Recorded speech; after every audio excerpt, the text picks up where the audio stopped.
these mysterious things, and people go, oh boy, that's profound. But they didn't really know what the sages were talking about. To know, you have to approach them and basically do service, give them something, or do some other kind of service, and then they would reveal the actual meaning. And this is called Upa Anishad. Upa means come close. Anishad means sit down.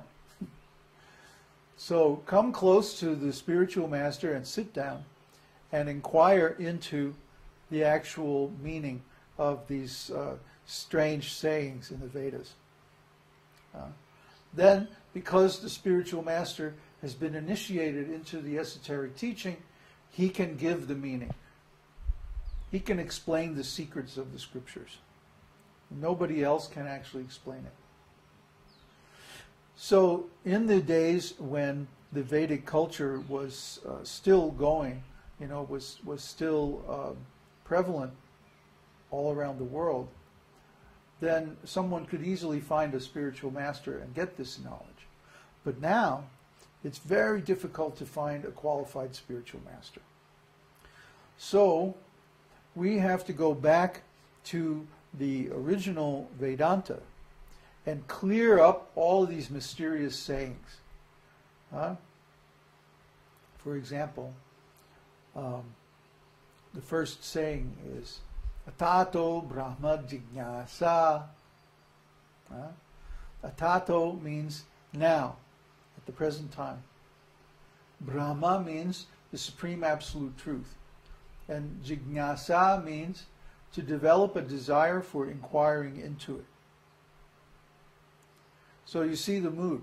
One should develop a desire for inquiry into the absolute truth. When? Now. Therefore. Ataha means therefore. So ataha, ato. Therefore now, Brahma Jignasa. One should develop the desire for inquiry into the absolute truth. Therefore is a statement or a word that indicates the conclusion of something. That means something has gone before. There's been some arguments, there's been some discussions, there's been some information, or conversations before this. And now, therefore, is the conclusion, one should inquire into the absolute truth. So what is the previous conversation, or what is the previous material or the context of this mysterious saying? It is the Upanishads. The Upanishads, there's 108 principal Upanishads and thousands of minor Upanishads. And these Upanishads, they all discuss, each one discusses a particular set of questions, of inquiries. And although the answers are also given, the answers are given in a very mysterious way. So that if you read the Upanishad, at the end of the Upanishad, you'll be scratching your head going, what did he say exactly? What does that mean? In other words, you have to approach a guru to get the meaning. So the commentaries on Vedanta Sutra are, first of all, the Srimad Bhagavatam itself. All of the questions that are raised in the Upanishads, all of the questions discussed in Vedanta Sutra are answered in detail in Srimad Bhagavatam.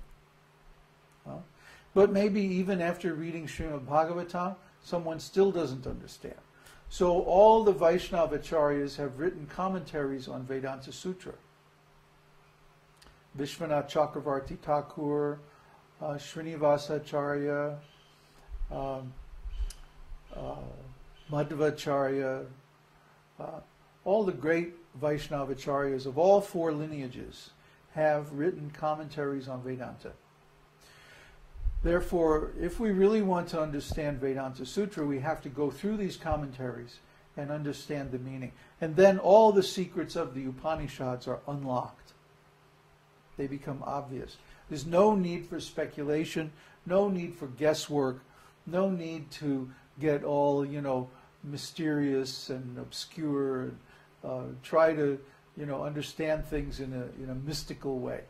No, It's very clear. Very, very simple and clear. But we have to get these answers from the right source. Not everybody can give them. Only someone who is a disciple in one of the 4 bona fide lineages of the Vedas. So we are in the Madhva Gaudiya Sampradaya, Madhva Gaudiya lineage. We're an initiate. And our spiritual master wanted to make sure all his disciples understood this knowledge, this Vedanta. Unfortunately, because of the political situation in ISKCON, he was not able to finish his translation and commentary on Vedanta.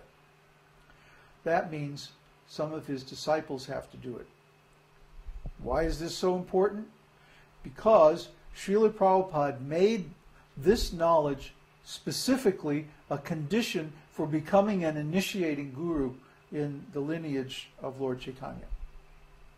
He wrote a letter to Kirtanananda back in 1969 where he said, you will hold 3 examinations.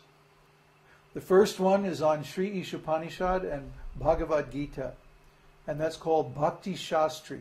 If someone passes that examination, they get the Bhakti Shastri degree.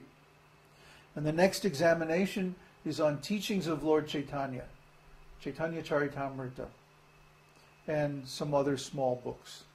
Nectar of Devotion. Well, that's not a small book. Nectar of Devotion, Nectar of Instruction, like that. If someone passes that examination, then he's called Bhakti Vaibhava. Bhakti Vaibhava. And finally, if someone passes the 3rd examination, the 3rd examination will be on Vedanta Sutra. Vedanta Sutra. Srimad Bhagavatam. If someone can pass all this, then they get Bhakti Vedanta title. And they can initiate disciples.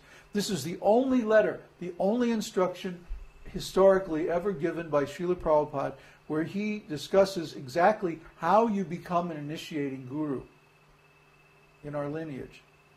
And he says basically you have to know Sri Ishopanishad, Bhagavad Gita, Srimad Bhagavatam, Chaitanya Charitamrita, Nectar of Devotion, and Vedanta Sutra. And now that I'm actually studying the Vedanta Sutra and I'm getting into all the details of it, I can see why. Because the Vedanta Sutra ties together all the different parts of the Vedas and puts them into perspective and into relationship with one another. So if you study Vedanta Sutra and you understand how all this fits together, you get like the complete Vedic knowledge. You get the viewpoint that gives you the complete realization. Because there are 3 phases of realization in the Vedic path. Brahmeti, Paramatmeti, Bhagavaniti Shabdyate. There are 3 levels or 3 kinds of realization. Brahman realization, or the impersonal absolute truth. Paramatma realization, or the localized expansion of the Lord within the heart. And Bhagavan, or the Supreme Personality of Godhead. So for a person to be a bona fide guru, he must have all 3 kinds of realization. He has to be in complete knowledge of God. Otherwise, how can he teach disciples who are at different levels?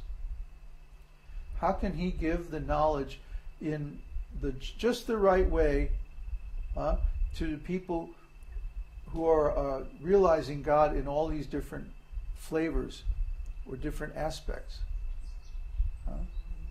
It's not a textbook procedure. Everyone's approach is individual. It's different. And you have to get to know the individual, have to understand their consciousness and their different issues, their personality, their mind, and so on. The art of spiritual instruction is very deep. It's at least as deep as the art of sadhana and becoming realized yourself. I was really amazed. I thought, oh, when I attain self-realization, then I'll magically be able to teach very nicely. But no. even after attaining realization, it's another huge endeavor to learn how to present it. Because you're literally in a different state of consciousness. It's like talking to people in a different language, or something like that. You have to learn how to express yourself in a completely new way for it to be effective. By effective, I mean that you can actually transfer your realization or inspire another person to attain that same realization. It's not like anything that I can do will automatically give you the realization. But if I can inspire you to inquire in the right way, then you can get that realization for yourself. And that's what we're trying to do. So the art of sharing the realization depends on having